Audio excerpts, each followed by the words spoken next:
Bihari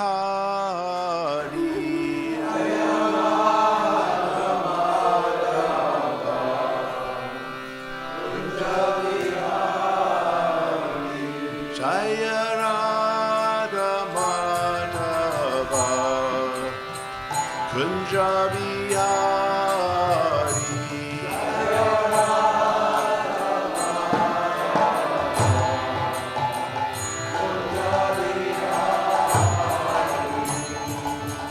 Gopi Jana Vallabha Girivardhari Gopi Jana Vallabha Girivardhari Gopi Jana Vallabha Girivardhari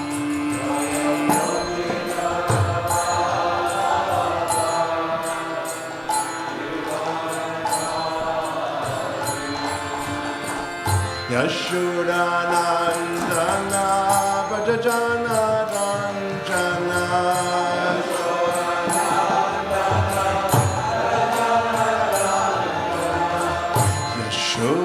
Yashodanandana Bhajana Ranjana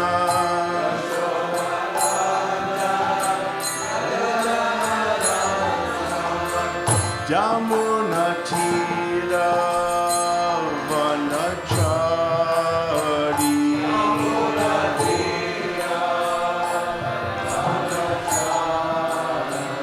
Yamuna Tira Vanachari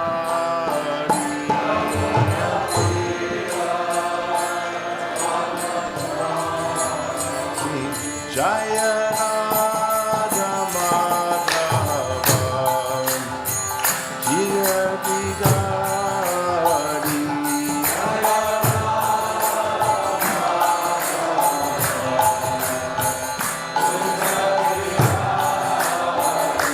Jaya Radha Madhava Kunja Bihari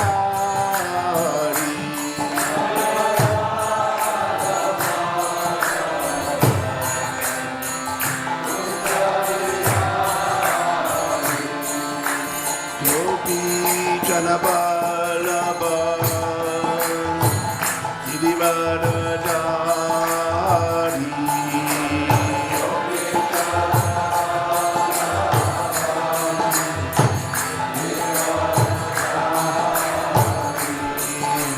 Gopi Jana Vallabha Girivardhari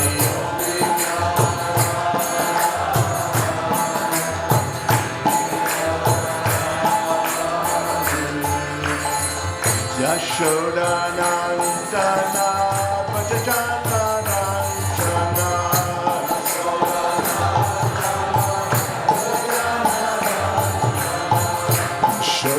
Yashodanandana Bhajana Ranjana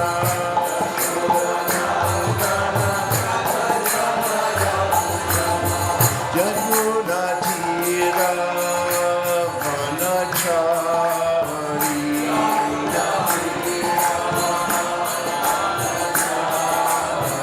Yamuna Tira Vanachari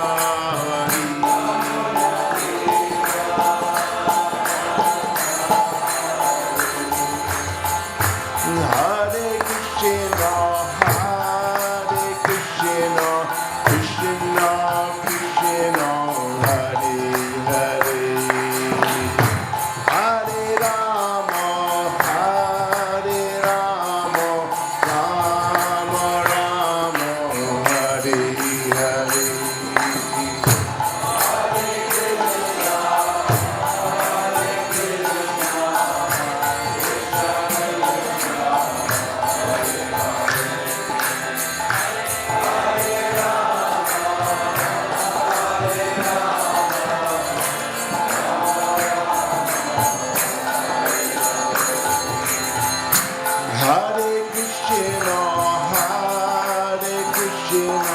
Krishna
Gaur Premanandi.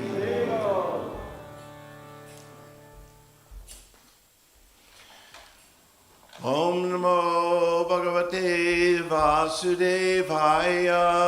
Om Namo Bhagavate Vasudevaya. Om Namo Bhagavate Vasudevaya. Om Namo Bhagavate Vasudevaya. Om Namo Bhagavate Vasudevaya.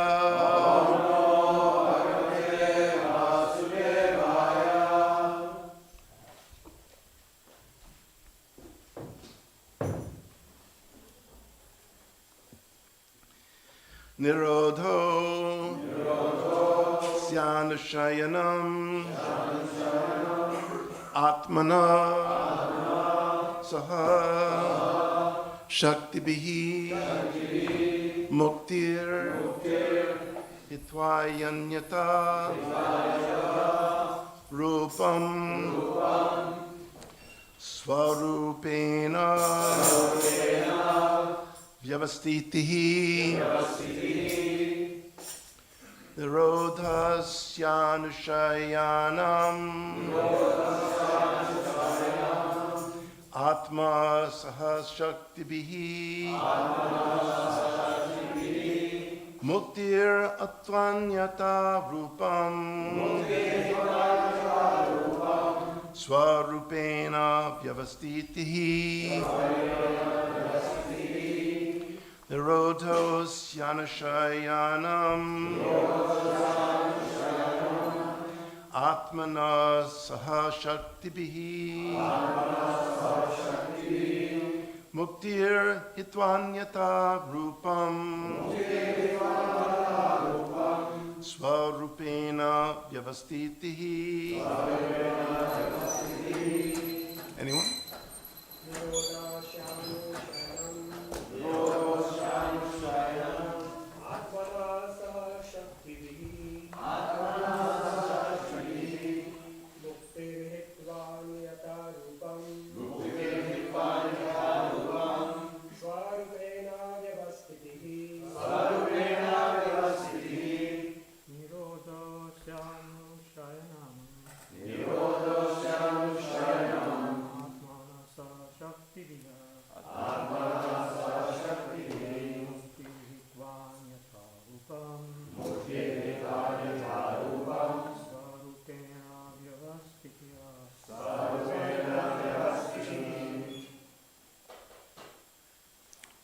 Ladies?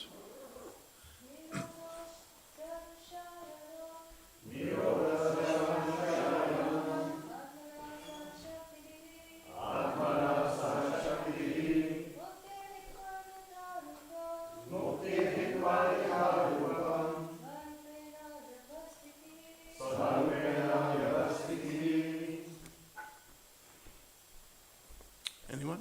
No?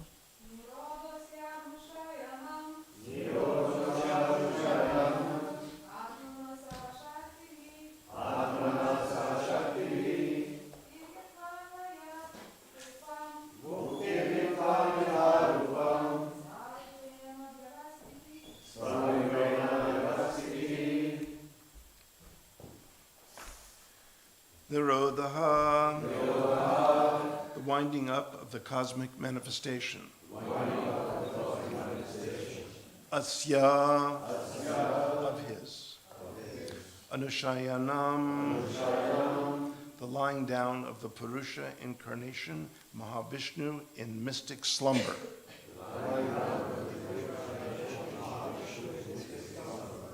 Atmanaha, of the living entities. Saha, along with. Shaktibihi, with the energies. Muktihi, liberation. Hitva, giving up. Anyata, otherwise. Rupam, form. Swarupena, in constitutional form. Vyavastitihi. Permanent situation.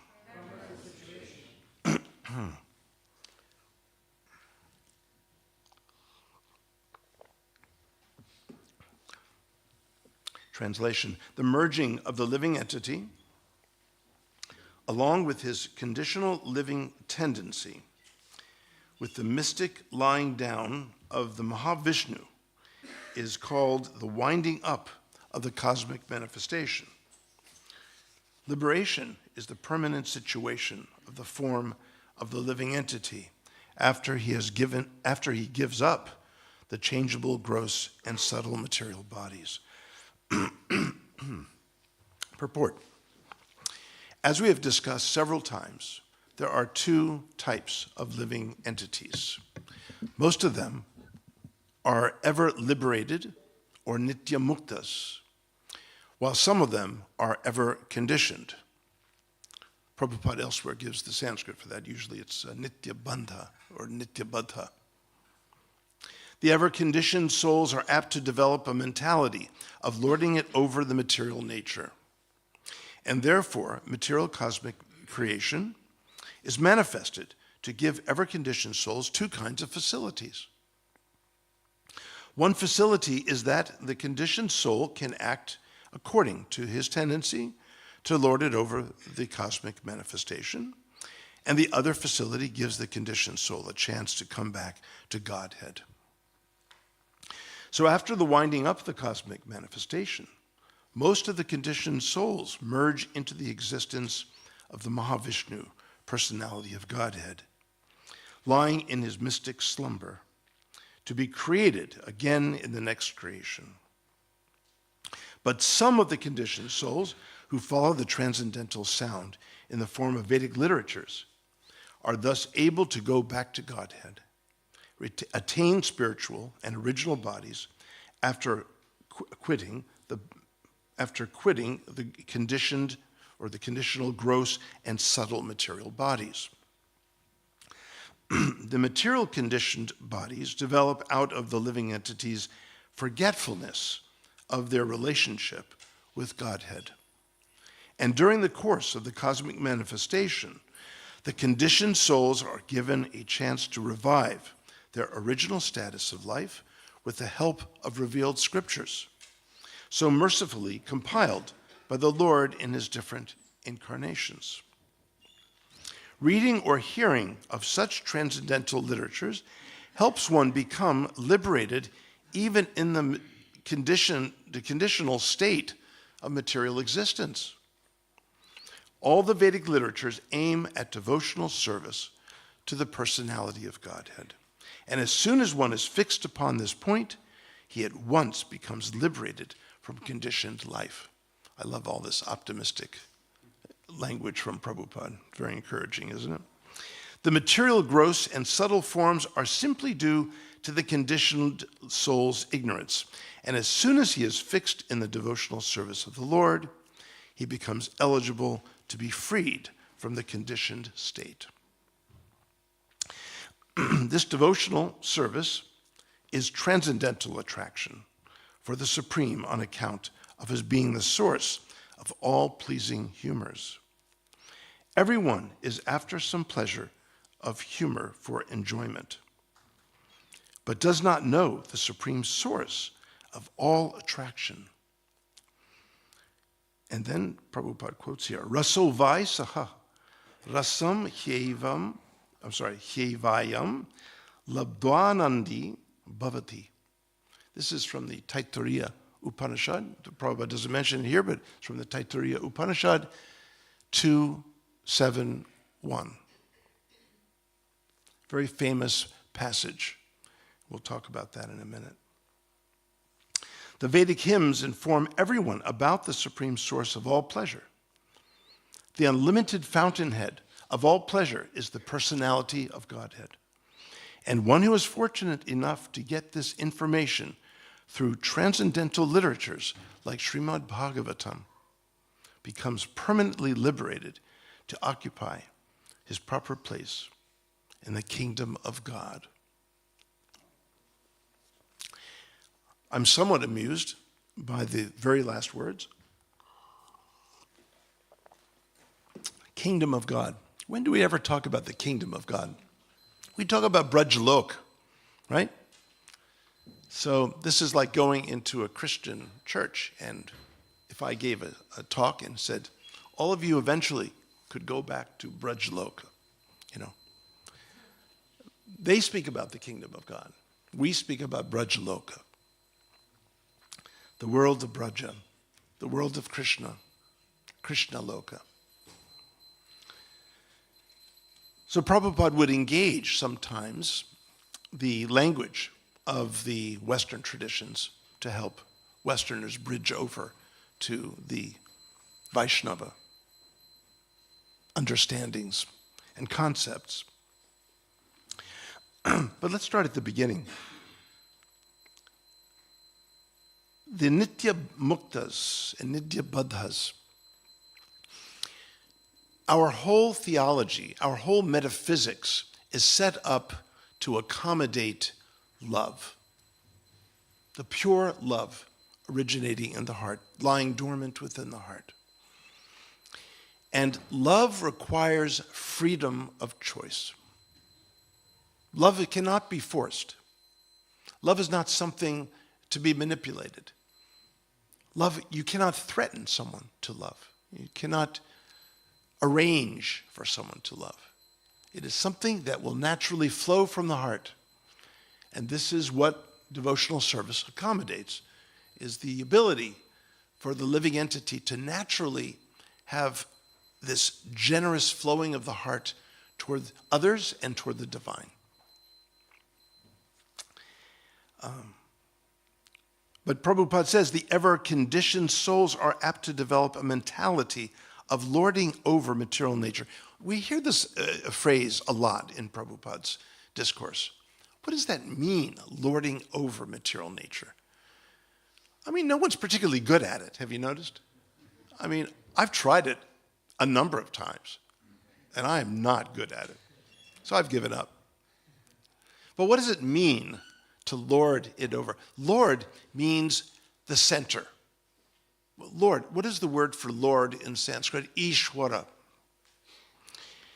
And if you take the word apart morphologically, you can understand it's Isha and Vara. And sorry if I'm waxing a little Euclidean here, but Isha means the circumcenter, and Vara means the circumference.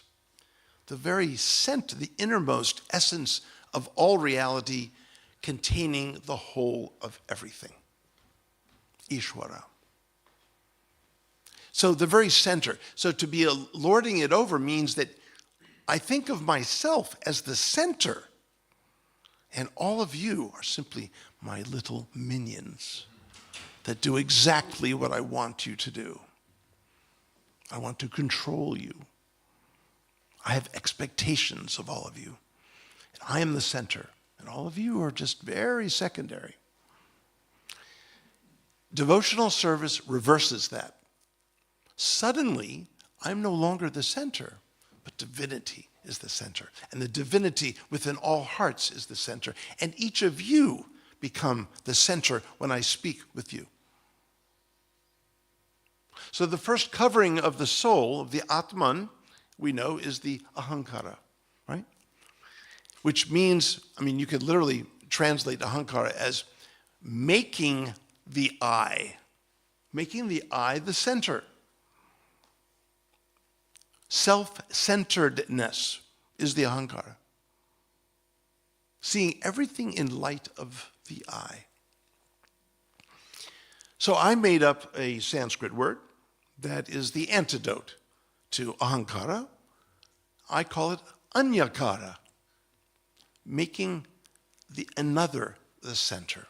Being centered upon another is really the antidote to making oneself the center.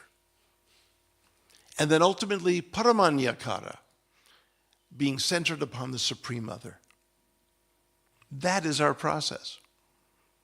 Prabhupada came to show us how to go from the self-centered orientation to all existence and become oriented totally to other-centeredness, alter-centrism, we might call it, alter-centrism. So this is the process of devotional service. Now, this is not something forced.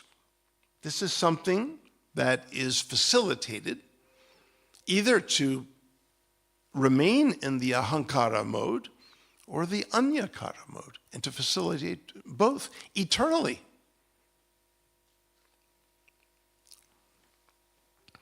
Again, you cannot force love. If you could force love, it wouldn't be love now, would it? I don't know if I've told this funny story before here. But in the university, the in-between classes, sidewalks become crowded with, people going to their next class, right? So I'm in a crowded sidewalk, and I'm behind two young ladies who are obviously going to their class. And yes, I confess, I was eavesdropping, okay? Okay, let's just get that out. I was eavesdropping. And I heard one say to the other, "Does Mike still love you?" And she responded by saying, "He better, or I'll kill him."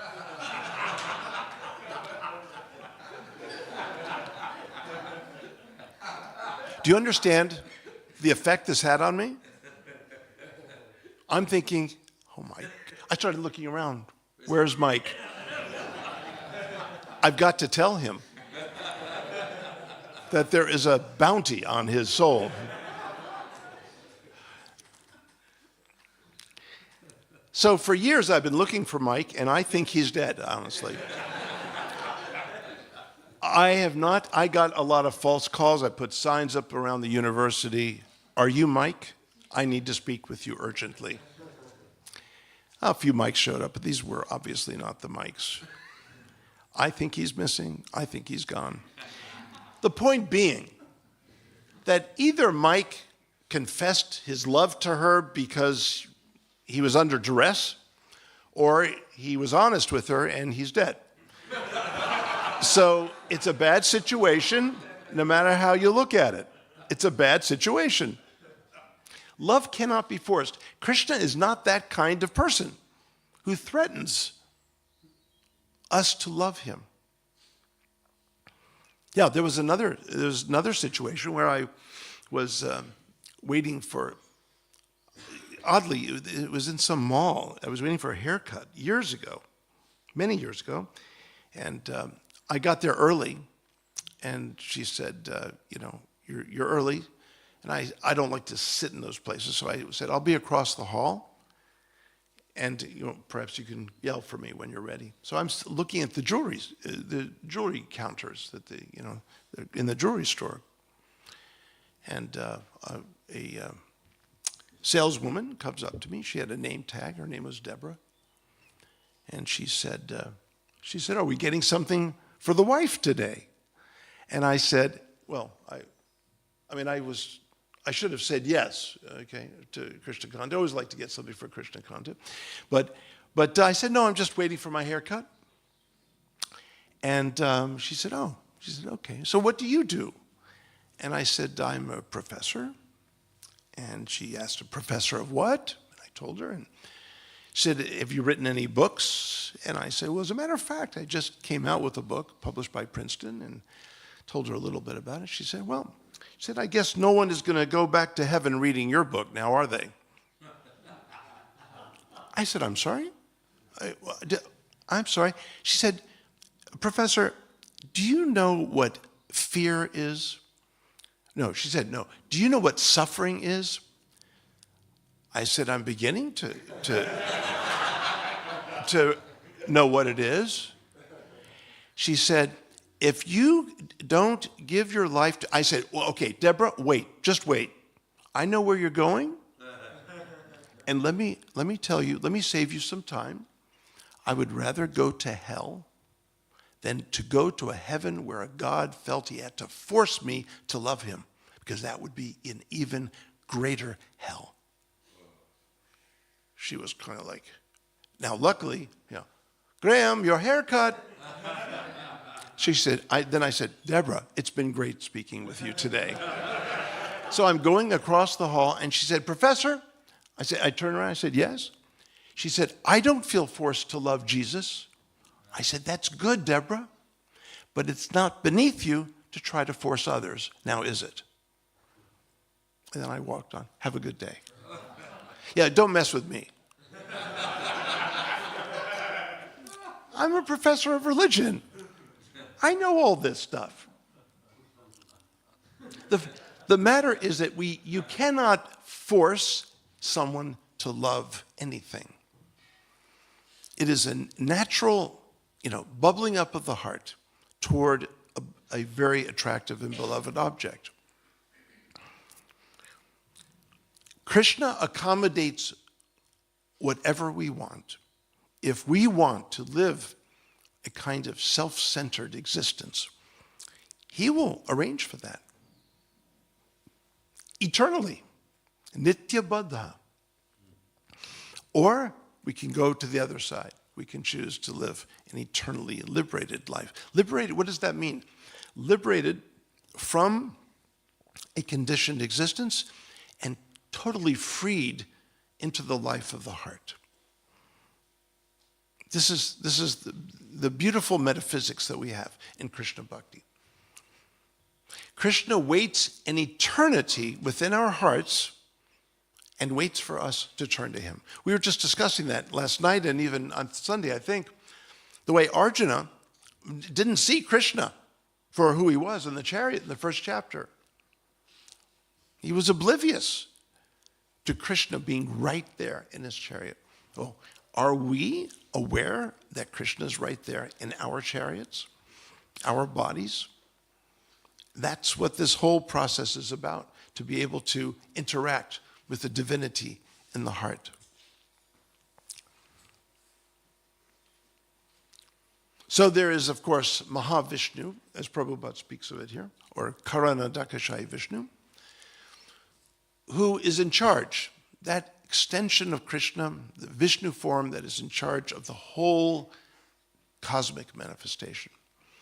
And then there's Garbhodakashai Vishnu, who is in charge of each, or was in the sort of center of each of the universes, from whom Lord Brahma comes and creates the rest of the universe. And then there's Kshirodakashai Vishnu, the Lord in the heart. So Krishna's got us covered. He is embracing us everywhere. Everywhere. He is embracing us from without. He is embracing us from within. Kshirodakashai Vishnu. He's embracing us from without. Karanadakashai Vishnu and Garbhodakashai Vishnu. But this is not a forced embrace. This is not like a trap. We have a choice. We can leave this material cosmic manifestation, or we can stay right here. Now, if we're going to stay right here, it's best to come to the manor. Okay?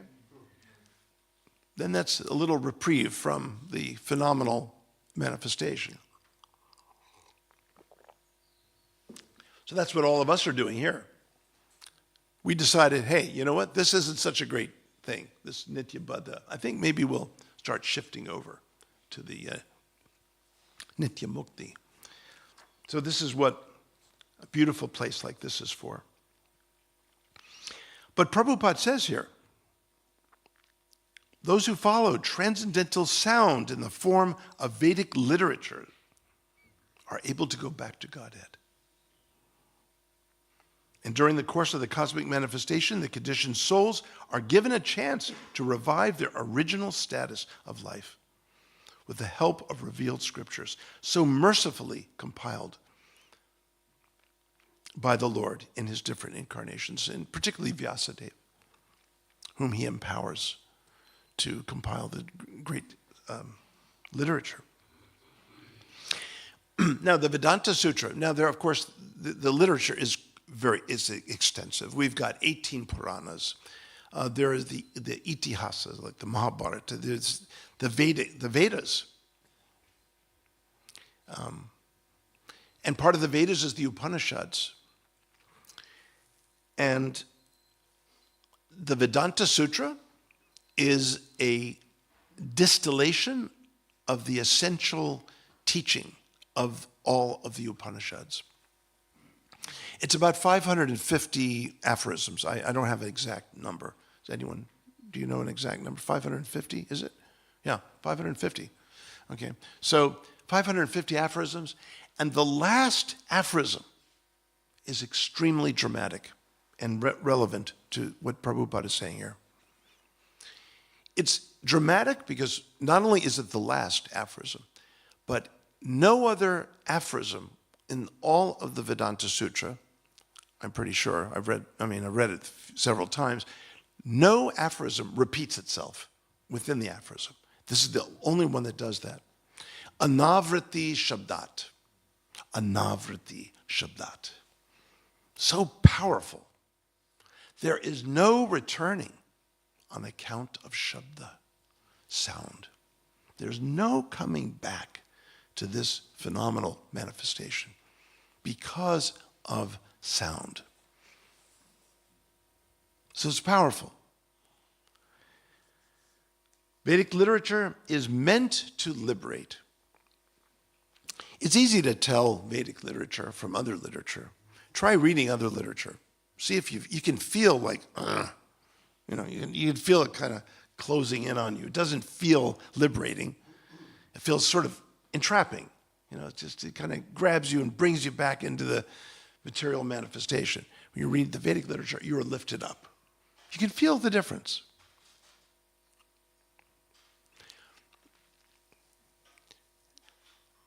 I'd like to, we have a place like this, such a beautiful, beautiful temple. And, we call that in my profession sacred space. Sacred space. And of course, in England, you have, of course, many cathedrals, right? We've got gorgeous, very grand cathedrals. And of course, these cathedrals very much subscribe to the sort of Aishwarya Bhava, right? You walk in and you are stunned by the majesty of this space, the cavernous space that's caught within the walls of, say, Westminster Abbey, or King's College Chapel. It's extraordinary. You can feel the sacredness of the space. And then there's the more intimate space. We were just, Yadavarji and I were talking about Tirupati, the Tirumal Tirupati Devasthanam, Balaji deity. So Yadavar's telling me that he had the good fortune of going and taking darshan of Balaji with Srila Prabhupada. So he's a very spoiled individual. And that's just one of many, many opportunities he has had with Prabhupada directly. So we were talking about the huge complex of Tirupati. It's huge. It's up a mountain and it is huge. The first time I ever learned about Tirupati was from Bhakti Swarup Damodar, when we used to take japa walks together in Boston in 1977, when the Bhaktivedanta Institute was there.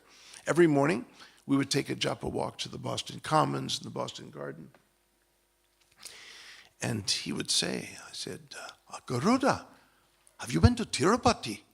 He had that, I don't know if any of you knew him, but he had that sort of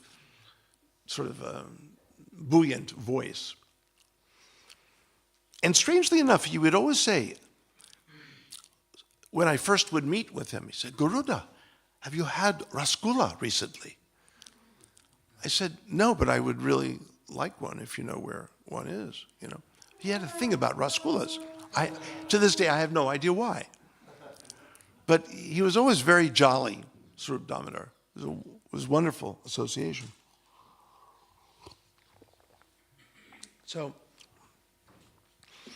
Tirupati, he was, I think, instrumental in getting our temple in Tirupati. I think Bhakti Swarup Damodar was the one to precipitate that occurring. So, Jai Shri Shri Radha Gokunanda.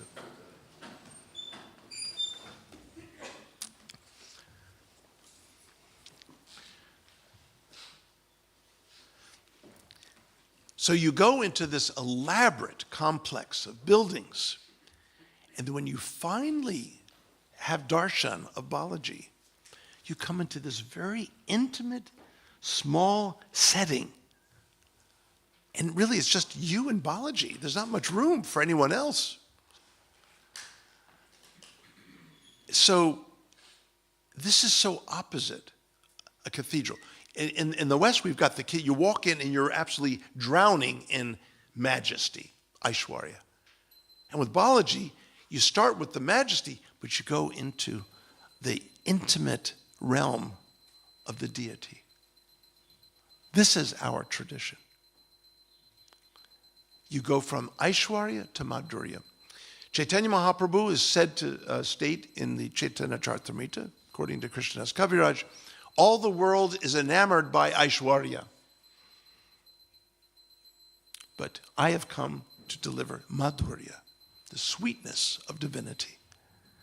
This is what I have come to deliver, the sweetness of divinity. The love between Radha and Krishna, the love exchanged within the most intimate dimension of divinity, and how we can participate in that ultimately. That's amazing. That's the gift. That's the gift that Prabhupada brought.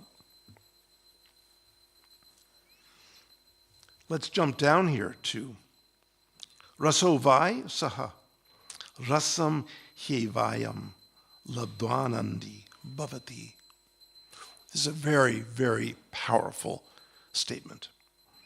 First of all, the subtext is, my dear Buddhist, go away. You have no place here in this theology. My dear Advaitin, go away. You have no place here in this theology. Rasa truly is the absolute reality. Because one here in this world who, having attained rasa, becomes one who is supremely joyful, anandi. So one here who attains that rasa, who can participate in that rasa, is supremely joyful, anandi.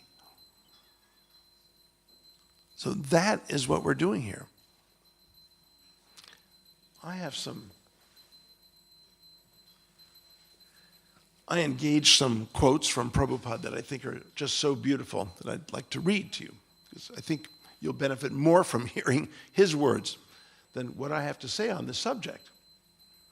Therefore, Bhagavatam says that that type of religion, which is executed simply to develop the dormant love, everyone has got dormant love of God. That is natural because we are all parts and parcels of God. Prabhupada will sometimes blurt out Anandamayo Bhyasat from the Vedanta Sutra. Because the essence of the Lord is this supreme joy, and that is natural for all of us to revive that in the essence of our beings.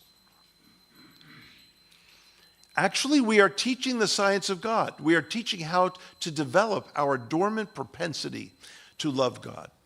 Being parts and parcels of the Supreme, we have got an eternal affinity to love God. Unfortunately, by our contact with matter, we have practically forgotten that we are eternally related to God. Beautiful quote, isn't it? Pure love for Krishna is eternally established in the hearts of the living entities. It is not something to be gained from another source. When the heart is purified by hearing and chanting, this love naturally awakens.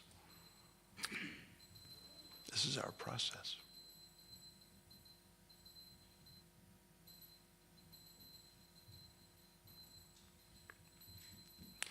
Krishna has the propensity to love someone of the opposite sex. Listen to how Prabhupada puts this. And therefore, we have the same propensity. The beginning of love is present in the eternal love between Radha and Krishna. We are also seeking eternal love, but because we are conditioned by the material laws, our love is interrupted. But if we can transcend this interruption, we can take part in loving affairs similar to those of Krishna and Radharani. Aren't these extraordinary quotes? They're beautiful.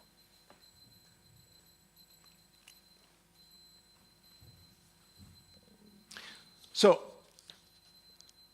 our theology is set up, in one sense, very simply, although it ramifies in very complex directions.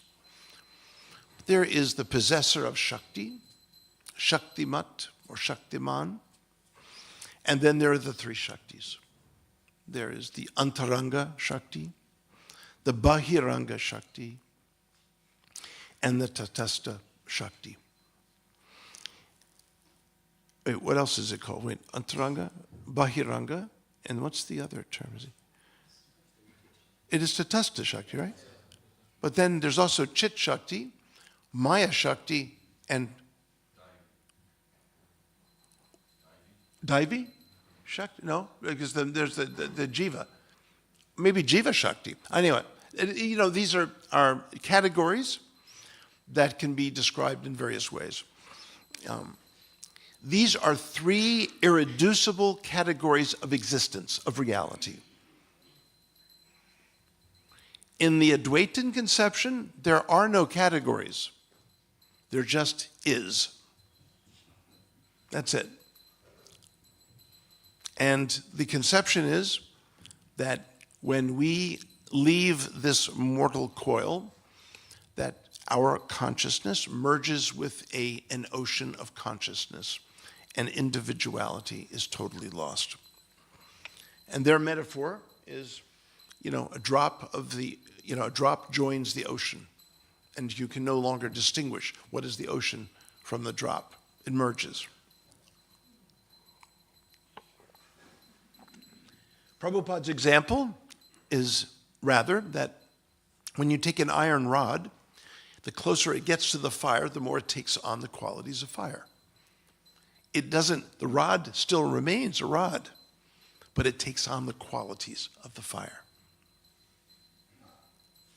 Now, as I'm translating the Yoga Sutra with the Bhakti Vilochana, the eye of bhakti, things are brought out of the Yoga Sutra that, honestly, I think many people will be surprised to read. For example, the Yoga Sutra begins with Samadhi Pada. Patanjali begins with the perfection, which is nothing less than Ishvara Pranidhana. Discovering, moving deeply within the very core of the self, to moving very deeply into the space within the heart. Pranidhana. To discover and to relate to divinity, the supreme source of all reality, Ishvara. This is Samadhi. After the Samadhi Pada, Patanjali becomes a little self-conscious and says, oh, dear reader, maybe you're not there yet. Okay, so let's not talk about perfection. Let's talk about sadhana pada. Let's talk about sadhana, how you can get there. So then he says, before Ishvara Pranidhana, there is a tapas and swadhyaya, and then there's Ishvara Pranidhana. And he calls that Kriya Yoga. And then halfway through the sadhana pada, he goes, you know what? I think I better break it down further for you, okay? So let's talk about the Ashtanga system. And he talks about yama, niyama, asana, pranayama, pratyahara, dharana, dhyana, and samadhi. And without going into these, and many of you know these already anyway, but without going into any of these, it's interesting because the first 5 of these angas, limbs, the ethical practice disciplines, ethical yamas, the personal practices, sacred personal practices, niyamas, asana, positioning of the body, pranayama, the deepening of the breath control, and pratyahara, which typically means withdrawal of the senses from sense objects. He ends the chapter, the sadhanapada, with the fifth limb and saves the last three limbs for the beginning of the third pada, which is called vibhuti pada. Now this is the clincher. Vibhuti means power. But most interpreters of the Yoga Sutra think it's the power that belongs to the yogis. Wrong. Vibhuti belongs to the Lord, not to the yogi. Vibhuti, and it's so funny for me to read some of the other commentaries. The miraculous things that yogis are able to do are somewhat mentioned in this pada. And they're all really embarrassed because many of these yogis can't even get near these cities. And yet they feel like they're supposed to be kind of godly, full of power. But vibhuti belongs to the Lord. And what happens is, because of the yogis' greater and greater proximity to Ishvara, with the deeper connection of the heart of the yogi to the supreme heart of the Lord, some of the divine powers spill over into the yogis. And that's how they have any powers at all, because they belong to the Lord, not to the yogi. And this has never been understood. I've never read that in any understanding of the Yoga Sutra. And the way we get that understanding is by reading the Bhagavatam and the Gita. Vibhuti belongs to the Lord. The siddhis that one might attain or develop incidentally to their relationship with Ishvara, their loving ultimate relationship with Ishvara, those siddhis may come, they may go. But the power, any power belongs to the divinity. So, again, the danger for yogis when they attain some of these siddhis thinking, oh, well then we can go to the 16th chapter of the Gita. Ishwaroham aham bogi siddhoham balavan sukhi. Right? I am Ishvara. Right? Here we go, lording it over again, right? I did all this work to become a great yogi and powerful. Now, Ishwaroham, I am Ishvara. I mean, what would you do to me if I walked around the temple saying, Ishwaroham? I would hope you would say, Garuda, would you please leave? Ishwaroham. Aham bogi, yes, I am the supreme enjoyer. Aham bogi, siddhoham, I am perfect. Siddhoham balavan, I'm very powerful. Sukhi, very happy. Very, very happy. This is not happiness. This is isolation. This is loneliness. The nature of all reality is rasa, is relationships. And we have the opportunity to develop that rasa, even right here between one another. This is why it is so important, even when we disagree with one another, that we engage in dialogue. I've had people write to me saying that they read something I've read and written, and they disagree. And I said, well, let's talk about it. Let's engage in dialogue. And often they graciously do engage in dialogue, and we each learn something from one another. But those who don't accept the invitation to dialogue, they run away from rasa. That is not our process. Our whole process is to dialogue. I mean, the Gita would be totally different if Arjuna said, Krishna, I know you have a lot to say to me, but I'm not interested. I know you're powerful. I know, I can see on your face, you don't like my freaking out right now. But I don't want to hear anything from you. That's not our process. Our process is dialogue. Shishyas teham shadimam aham prapanam. I submit myself unto you. I am your student.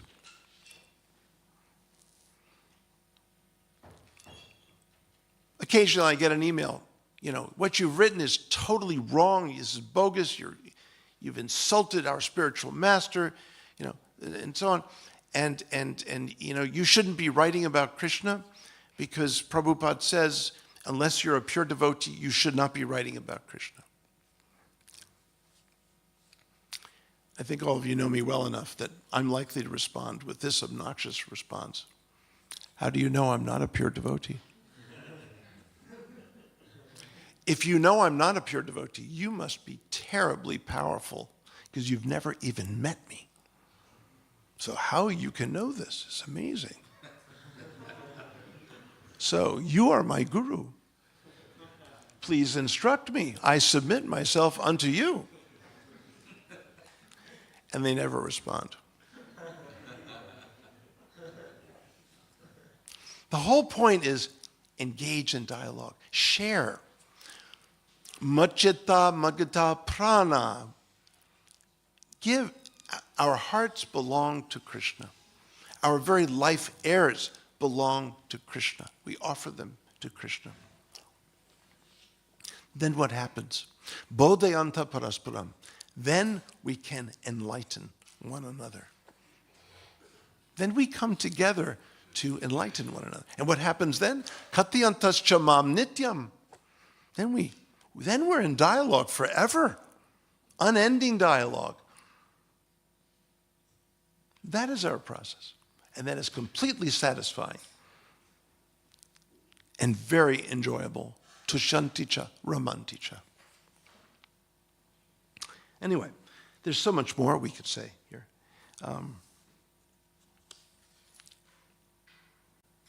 But I'm sure we have a lot to talk about. So why don't I open up for comments and questions, corrections.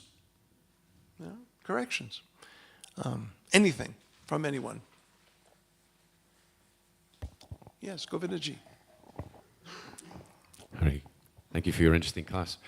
I've got a question. You mentioned Krishna's not enamored by worship that's with awe and reverence.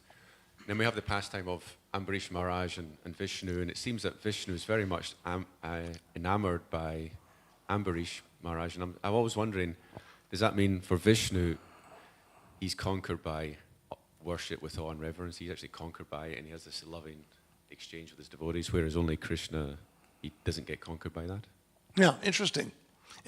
I mean, there's definitely a place for Aishwarya in our tradition, but usually to highlight Madhurya, ultimately, just as we see in the Gita, the 11th chapter. There's plenty display of Aishwarya in the Virata Rupa, which ultimately scared the Bajabbers out of Arjuna. And he much preferred the intimate form of the Lord. But yes, there are ample pastimes that utilize that showcase the Aishwarya. But ultimately to emphasize the greatness and the supreme position of Madhurya. That's the idea, In a way, you could say that the Aishwarya is sort of like a frame for the picture of Madhurya. You could say that, I mean, there's Brahman, there's Paramatman, and there's Bhagavan. And Bhagavan is situated, ultimately through and in Brahman and Paramatman, which tend to be, the Brahman, the totality of reality, within which, of course, there's the internal manifestation of the divine within the heart of all living beings. And then there's Bhagavan, coming face to face with the Lord and his leelas, entering his leelas. And Prabhupada says over and over, we are meant to go back to Godhead. We're meant to join Krishna in his leelas. And he also mentions we're meant to join the dance, to join the rasa dance. He says that many times. It's little known, but he says this. There was a time when devotees said, yes, read the Bhagavatam, read cantos 1 through 9, and when you get to 10, probably shouldn't read that. Especially you should not read the 5 chapters, the Rasa Panchadhyayi. I literally heard this in the 90s, right? And so when I was in graduate school, and I was planning to do a dissertation on really quite something different than what I ended up doing, it was my doctoral mentor who forced me to write about the Ras Leela. Now, this was back in the 90s. Now, how was I to tell my godbrothers and godsisters, guess what I'm writing on? All the stuff you tell everyone not to read. That's a little bit, it's tantamount to saying to a Christian, set up your church, but don't put the cross in there. It's too intimate. Our supreme vision is Radha and Krishna.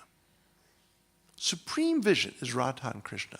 And the Ras Mandala is but a manifestation of Radha and Krishna, because each of the Vraja Gopikas in the circle dance are but individual or embodiments of the individual emotions of Radharani. So when you're looking at the Ras Mandala, you're looking at Radha Krishna. When you're looking at Radha and Krishna, you're looking at the Ras Mandala. The difference is that the Ras Mandala is the inward gaze of divinity. And Radha Krishna, they're gazing outward at us, and they're calling us to their divine hearts. I mean, just look at them. I mean, look, see for yourself. They're not looking at each other, as in the Ras Mandala. They're looking at us. They're calling us to their divine hearts. That is our process, is to respond to that love call. What is that response? Hare Krishna, Krishna Krishna, Hare Hare, Hare Rama, Rama Rama, Hare Hare. When someone's calling you, it's nice to respond. I mean, if someone calls me, if Yadavarji calls me and says, hey, Garuda, and I just walk by and ignore him. I mean, you might think I was rather rude. Well, Krishna's been calling us for an eternity, and we've been rather rude. Except we've come here to return the response finally. Isn't that a blessed situation? So that's the madhurya that we focus on ultimately. And the Maha Mantra is all about the madhurya. It is not about the Aishwarya. But the Aishwarya has a place.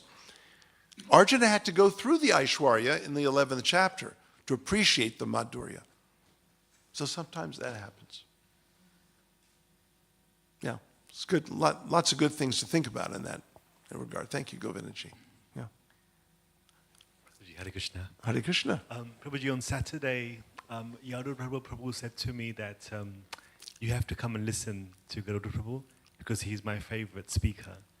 And Who said that? Yadu Prabhu. This Yadabar? And the past 3 days have been extraordinary, so please come back again. We've absolutely loved your classes. They've been so enlightening. You're very generous, and Yadabar was lying to you. He has that. Look, he's a filmmaker. I mean, come on. Films are all fake. I mean, that's what that, yeah, I mean,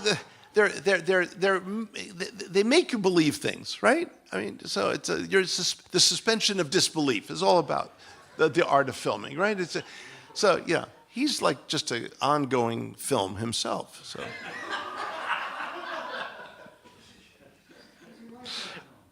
What's that? I love your film. I especially loved Prabhupada watching your film. I'll never forget that, watching Prabhupada watch your film. Thank you, Prabhuji. And my question, Yeah, thank you. Prabhuji, so you mentioned the word Nitya Baddha and Nitya Siddha. I just had a question about the first term because of your Sanskrit and also your scholarly aspect.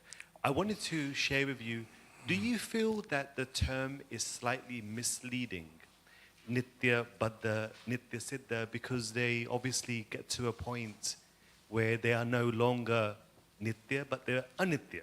Yes. So is the term misleading? And if it's not misleading, what is it trying to portray by placing the word Nitya in this phrase? This is my question. Yeah, nice. Our theology is more fluid than we sometimes think. Sometimes we reify concepts. We make them more concrete than they actually are. I have to say, in the West, we're very binary. We're very, something's either yes or something's no. And, living in India for a year on a Smithsonian grant taught me a lot. I went up to a restaurant in Delhi, and I said, and of course you have to speak, most people speak English, but you really, when you're living there, you end up having an Indian accent. I mean, it just makes sense because you're understood better. So I go up to the head of the restaurateur and I say, Bhai Sahab, is this restaurant veg or non-veg? And he goes, Acha. Acha. I don't know if I'm doing it right. It's been a while. And what that does to a Westerner, it's so abrasive. Because all I wanted was a yes or a no. Why is that so difficult? And then I say, Bhai Sahab, you have veg? You're a veg restaurant? He says, Acha, aye, So what does the head wobble mean? Head wobble means yes, it means no, it means maybe, maybe not, all of the above, none of the above. All at the same time.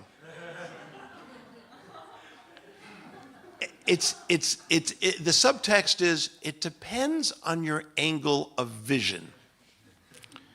It depends on your perspective. Now, this is, I think, what is most frustrating for a Westerner, but it's also the genius of the Indian mind, is that it has the ability to grasp beyond the binary. And so, yes, sometimes terms are, they seem rather fixed, but they're much more fluid, as you well know. I mean, the terms are. I'm trying to think of one that I recently encountered. But you're right. The nitya can be a bit misleading, as you said, because once you're a nitya baddha that's become a nitya mukta, so how are you a nitya baddha in the first place? So you're no longer nitya. But as far as everyone else was concerned, you're nitya if you don't do anything about it. So again, it takes elaboration, requires elaboration. So, but look at the task of theology in general. Talking about the unlimited with limited language. And you see in the Chaitanya Charitamrita, Krishnadas Kaviraj Goswami struggling with this. How do you speak about something so supremely beautiful and magnificent, something so extraordinary? How do you put that in language? How do you take the unlimited and place it in a limited form without limiting the unlimited? That's the key.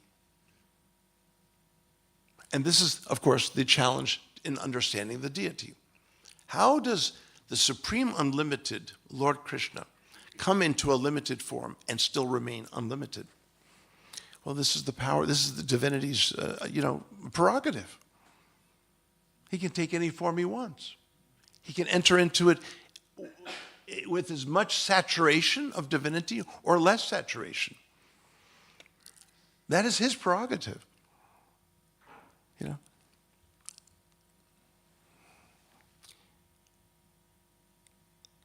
one devotee asked me if I was an Uttama Bhagavat. Now, of course, my mind said immediately, oh, of course. But I said, that's something for Guru and Krishna to determine. That's not something that I can even know. So we'll leave it at that. I do know that Krishna is powerful enough that if he wants me to say something that is at an Uttama level, that I could, despite me. Now, when devotees tell me that, oh, I'm not an Uttama, I'm just a Prakrita Bhakta, a Prakrita Kanishta Bhakta, I said, wow, do you really know that? How do you know that? Can we really judge ourselves? Can we really judge others? I don't think so. First of all, we're very complicated people. Have you noticed how complicated people are? I mean, look at Yadabar. He's extremely complicated. Well, you don't know him the way I know him. I told you I wasn't going to pick on you today, but it's just so irresistible. The friendship has been so long, it's irresistible. But seriously, people have many sides to them.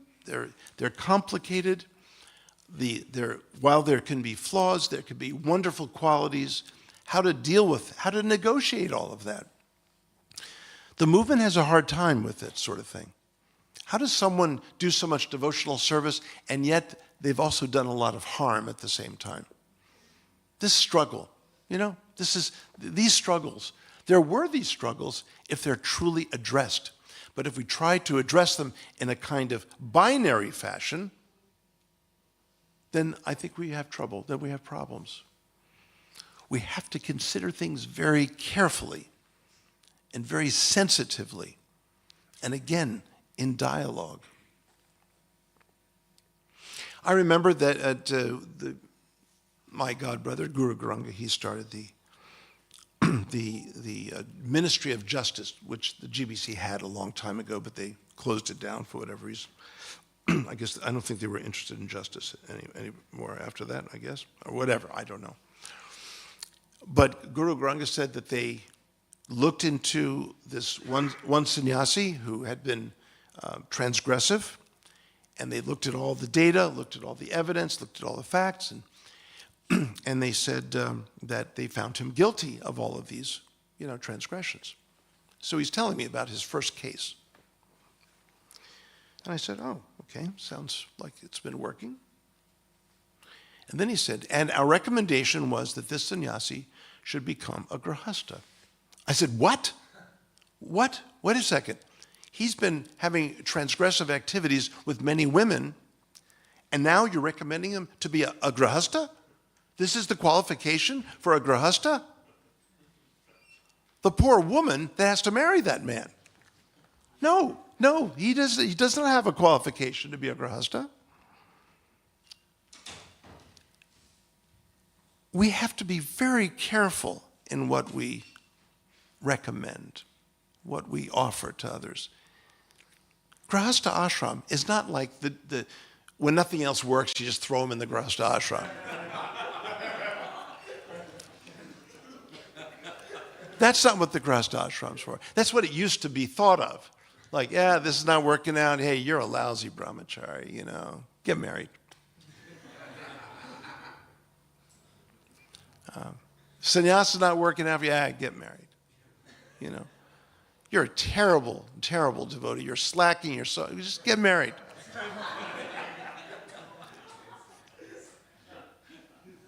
You're a horrible example of Krishna bhakti. Get married. This is what it used to be. But actually, the best kept secret is, marriage is the best place to find out where all your faults are. That's what I tell people. I said, sometimes young devotees come up to me and say, so what is the best method of purification? Get married. You want to find out where all your faults are? Get married. It's an ashram of purification. and great responsibility. You know, there are grahastas with children and without children. These are two different ashrams. If you